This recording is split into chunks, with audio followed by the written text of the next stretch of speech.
Hi! In front of me is Realme Narzo 50 and today I would like to show you how you can add events to calendar on this device. First of all, you need to find calendar, click on it and tap on the month above. Then choose your misclick, pick a date by clicking on the one that you wish to set up and create your event by choosing this plus icon at the bottom right corner. Now choose event and adjust it however you wish to. For example, add a title, choose starting hour, ending one. You can also disable this feature completely if you wish to by clicking on this switcher next to all day. Then select does not repeat and pick one of those options if you wish your event to repeat. Now you can add people, select add location over here, choose while using the app or only this time, type in an address and click on the correct one.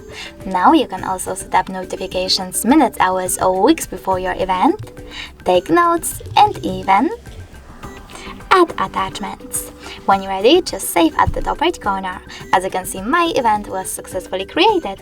In order to edit it, click on it, tap on this pen icon at the top right corner and make your changes. Then just save again. If you wish to get rid of it, you need to click on it again, tap on those three dots at the top right corner instead and choose delete.